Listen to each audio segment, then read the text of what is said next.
അസ്സലാമു അലൈക്കും വറഹ്മത്തുള്ളാഹി വബറകാതുഹു. പ്രിയമുള്ളവരെ, ഇബ്നു അബ്ബാസ് റളിയല്ലാഹു തആല അൻഹു ഒരിക്കൽ പറയുന്നുണ്ട്, ഞാനൊരു നാൾ റസൂലുള്ളാഹി സ്വല്ലല്ലാഹു അലൈഹി വസല്ലമയോടൊപ്പം യാത്രയിലായിരുന്നു. അപ്പോൾ നബി എന്നോട് പറഞ്ഞു, ഞാൻ ചില വാക്യങ്ങൾ നിനക്ക് പറഞ്ഞു തരട്ടെ എന്ന്. എന്നിട്ട് നബി സല്ലല്ലാഹു അലൈഹി വസല്ലമ പറഞ്ഞു കൊടുത്തു, നീ അള്ളാഹുവിനെ സൂക്ഷിക്കുക, എങ്കിൽ അള്ളാഹു നിന്നെ സൂക്ഷിക്കും.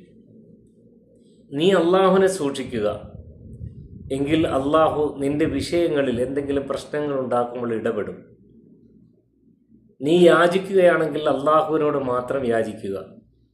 നീ സഹായം തേടുകയാണെങ്കിൽ അള്ളാഹുവിനോട് മാത്രം സഹായം തേടുകയും ചെയ്യുക.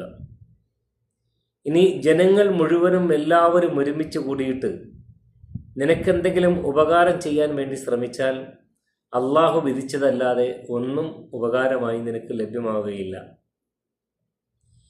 ഇനി ജനങ്ങളെല്ലാവരും ഒരുമിച്ച് കൂടിയിട്ട് നിനക്കെന്തെങ്കിലും ഉപദ്രവം ചെയ്യാൻ വേണ്ടി ശ്രമിച്ചാലോ അള്ളാഹു വിധിച്ചതല്ലാതെ ഒരു ഉപദ്രവം ഇട്ട് നടക്കുകയുമില്ല.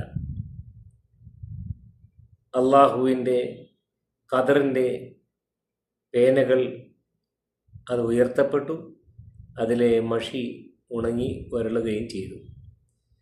അപ്പോൾ അള്ളാഹുവിൻ്റെ ഖദർ നേരത്തെ തന്നെ നമ്മളിൽ എല്ലാവരിലും ഉണ്ടായിട്ടുണ്ട്.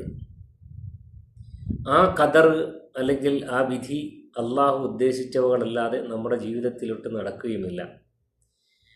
നാം എപ്പോഴും ഏതൊരു സാഹചര്യത്തിലും അള്ളാഹുവിനെ സൂക്ഷിച്ച് ജീവിക്കുകയാണ് എന്ന സാഹചര്യം ഉണ്ടായാൽ അള്ളാഹു നമ്മുടെ ഓരോ പ്രശ്നങ്ങളിലും ഇടപെടുകയും നമുക്ക് സഹായിയായി തീരുകയും ചെയ്യുന്നതായി നമുക്ക് കാണാൻ കഴിയും. ആയതിനാൽ അള്ളാഹുവിനെ ഏത് സന്ദർഭത്തിലും ഏത് സാഹചര്യത്തിലും സൂക്ഷിച്ച് ജീവിക്കാൻ നാം ശ്രമിക്കണം.